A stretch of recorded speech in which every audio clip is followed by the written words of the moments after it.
Hello दोस्तों, स्वागत है आपका हमारे YouTube चैनल IS फर्स्ट पर। दोस्तों, आज की इस वीडियो में हम बात करेंगे 16 मई 2026 के करंट अफेयर एनालिसिस की। तो चलिए शुरू करते हैं। आज का पहला न्यूज़ है the death of the old globalisation model and rise of economic statecraft, यानी पुराने वैश्वीकरण मॉडल का अंत और आर्थिक कूटनीति का उदय। दोस्तों, ये न्यूज़ द हिंदू में एडिटोरियल में आया था और ये आपके जीएस पेपर 2 से संबंधित है और इसके अलावा ये जीएस पेपर 3 से भी संबंधित है, यानी इंडियन इकोनॉमी से रिलेटेड भी है और ये इंटरनेशनल रिलेशन से भी रिलेटेड है। तो कॉन्टेक्स्ट क्या है, पहले ये जान लेते हैं। तो दोस्तों, हालिया वैश्विक बदलाव यह दर्शाते हैं कि शीत युद्ध के बाद का पारंपरिक वैश्वीकरण मॉडल अब पूरी तरह से ध्वस्त हो चुका है। यानी जो शीत युद्ध के समय वैश्वीकरण की शुरुआत हुई थी 1991 में, हमने भी एलपीजी की शुरुआत की थी, आर्थिक सुधार किए थे। अब वो मॉडल जो है लोगों को ध्वस्त होता हुआ दिखाई दे रहा है। ये पुराना विश्वास कि मुक्त व्यापार और वैश्विक आर्थिक एकीकरण से दुनिया में शांति और भू राजनीतिक सहयोग बढ़ेगा, अब गलत साबित हो चुका है। इसके विपरीत हम आर्थिक कूटनीति और भू आर्थिक विखंडन के नए युग में प्रवेश कर रहे हैं। जैसे रूस यूक्रेन वॉर चल रहा है, आर्मेनिया अजरबैजान में चल रहा है, देन अफ्रीकी महाद्वीप में बहुत जगहों पे हमले हो रहे हैं, वहां पर अलग से उपनिवेशवाद बढ़ रहा है। इसके अलावा ईरान इजराइल में वॉर चल रहा है। तो अभी जो ये शांति का युग था वो अशांति में फैल चुका है। अब क्या क्या प्रमुख बदलाव हुए हैं या हो रहे हैं, ये एडिटोरियल में बताया गया है, उस पर भी हम चर्चा कर लेते हैं। तो सबसे पहला है वेपनाइजेशन ऑफ इंटरडिपेंडेंस, यानी परस्पर निर्भरता का शस्त्रीकरण। तो अब भू राजनीति केवल सैन्य हथियारों तक सीमित नहीं रह गई है। आधुनिक गठबंधन अब प्रौद्योगिकी और आपूर्ति श्रृंखला के कॉर्टेल की तरह काम कर रहे हैं। सेमीकंडक्टर आपूर्ति श्रृंखला, महत्वपूर्ण खनिज रिफाइनिंग और उन्नत एआई इकोसिस्टम जैसे महत्वपूर्ण क्षेत्रों पर नियंत्रण अब रणनीतिक लाभ उठाने का सबसे बड़ा जरिया बन गया है। हम देख ही रहे हैं, आज एक देश दूसरे देश पर साइबर हमले भी कर रहा है। तो ये क्या है? ये युद्ध का डिजिटल स्वरूप है। दूसरा है फ्रॉम मल्टीलैटरलिज्म टू फ्लेक्सिबल प्लूरीलैटरलिज्म, यानी बहुपक्षवाद से लचीले बहुपक्षवाद की ओर। तो दोस्तों, WTO जैसे सख्त नियम आधारित वैश्विक व्यापारिक ढांचे अपनी प्रभावशीलता खो रहे हैं और इसके क्वेश्चन आ भी रहे हैं, चाहे वो स्टेट PCS के मेंस में हो, चाहे UPSC के मेंस में हो। और बड़े देश अब रणनीतिक हितों के आधार पर लचीले द्विपक्षीय और क्षेत्रीय साझेदारियों की ओर बढ़ रहे हैं। आजकल दोस्तों, ये जो टॉपिक दिख रहा है ना, ये आजकल एसए में भी पूछा जाने लगा है, तो इसलिए ये इंपॉर्टेंट हो जाता है। और तीसरा है डी रिस्किंग वर्सेस डीकपलिंग। तो अत्यधिक उलझी हुई वैश्विक प्रणालियों के कारण चीन या अन्य देशों से पूरी तरह आर्थिक संबंध तोड़ना व्यवहारिक रूप से असंभव है। इसलिए देश अब अपने जोखिमों को कम करने के लिए फ्रेंड शोरिंग, यानी मित्र देशों के साथ व्यापार, या जोखिम न्यूनीकरण यानी डी रिस्किंग की रणनीति अपना रहे हैं। अब बात कर लेते हैं इसमें भारत के लिए रणनीतिक आवश्यकताएं क्या है। अब इसमें भारत के पक्ष में भी विपक्ष में भी बात किया गया है।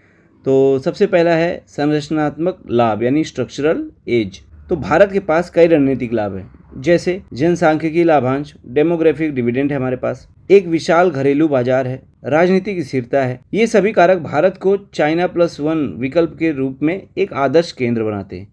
दूसरा है घरेलू सुधारों की आवश्यकता। तो वैश्विक आपूर्ति श्रृंखला में एक मजबूत केंद्र के रूप में अपनी स्थिति पक्की करने के लिए भारत को अपने घरेलू स्तर की कमियों को दूर करना होगा, जैसे जटिल नियामक नियमों को सरल बनाना, लॉजिस्टिक बुनियादी ढांचे को उन्नत करना, जैसे कि हमने उसके लिए PM गति शक्ति योजनाएं, भारतमाला, सागरमाला, दुनिया भर की योजनाएं हम शुरू किए। इसके अलावा लॉजिस्टिक नीति भी लाए हैं। इवन उत्तर प्रदेश तक में लॉजिस्टिक नीति अपनाई गई है। और कार्यबल के कौशल को बढ़ाना। तो ऐसे बहुत सारे कदम हमारी सरकार द्वारा उठाए जा रहे हैं।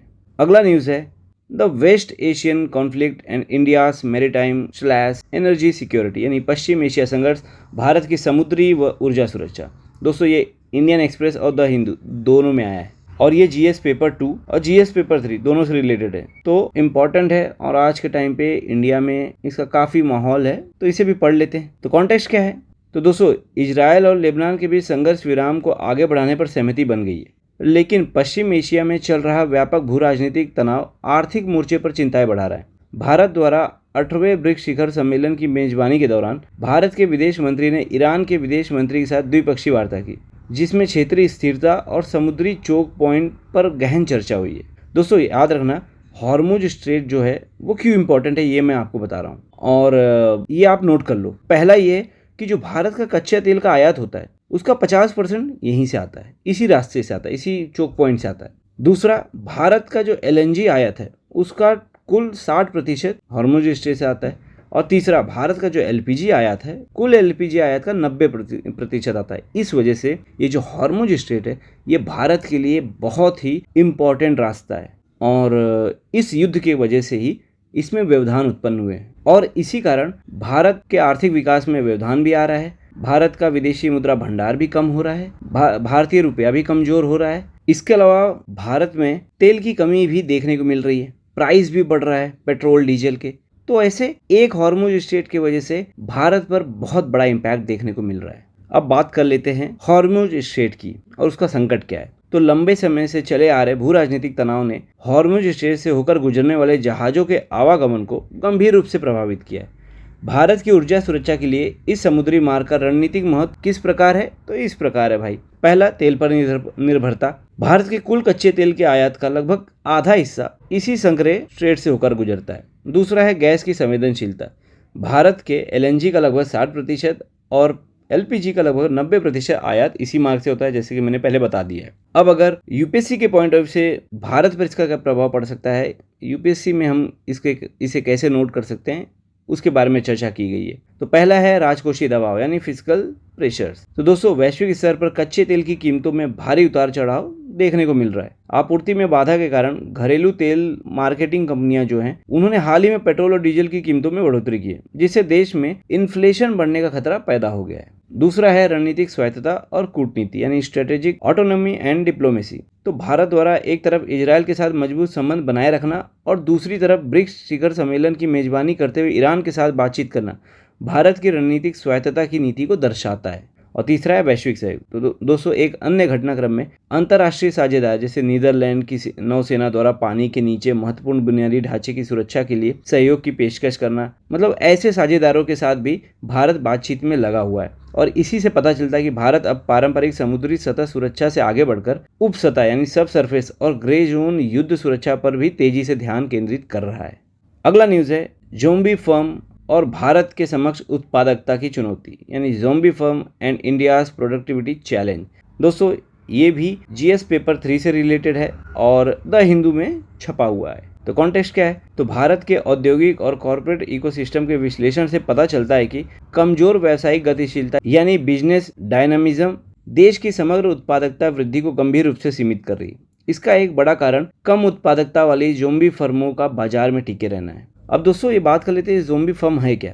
तो दोस्तों, ज़ोंबी फर्म एक ऐसी आर्थिक रूप से अक्षम यानी अनवायबल आमतौर पर लघु स्तरीय इकाई होती है जो लंबे समय से अपने मौजूदा परिचालन मुनाफे यानी ऑपरेटिंग प्रॉफिट से अपने कर्ज के ब्याज का भुगतान करने में भी असमर्थ होती है। सीधी बात है, ऐसी छोटी फर्में होती हैं जो ऋण तो ले लेती हैं लेकिन उसका ब्याज तक नहीं भुगतान कर पाती हैं। और ये कैसे बची रहती हैं? तो दोस्तों, इन्हें कृत्रिम तरीकों से जीवित रखा जाता है, जैसे कि बैंकों द्वारा ऋणों का नवीनीकरण करना ताकि उन्हें गैर निष्पादित आस्तियां यानी NPA घोषित न करना पड़े या फिर नियमों में ढील देना। इस वजह से ये बची रह जाती है और ये हमारे इकोनॉमिक इकोसिस्टम के लिए काफ़ी घातक सिद्ध हो सकता है।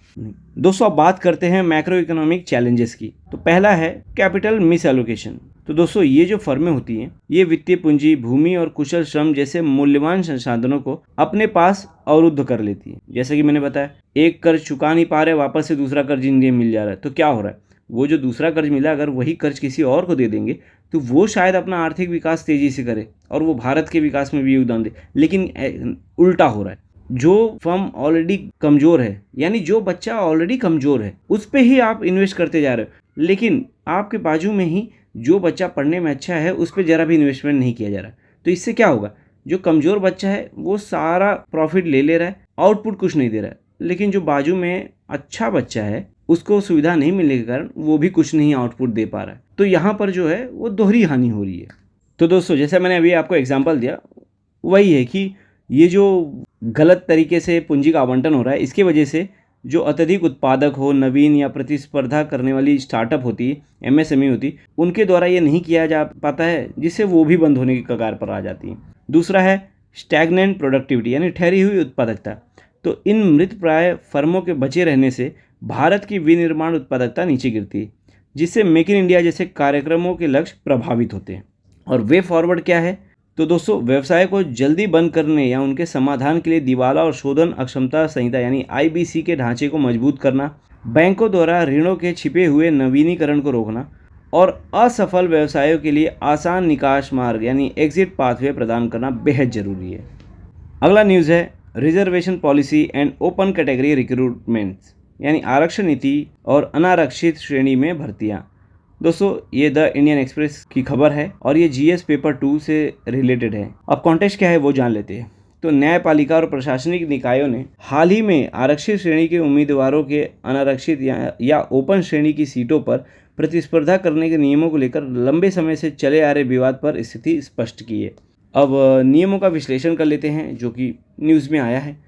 तो पहला है योग्यता का सिद्धांत यानी प्रिंसिपल ऑफ मेरिट।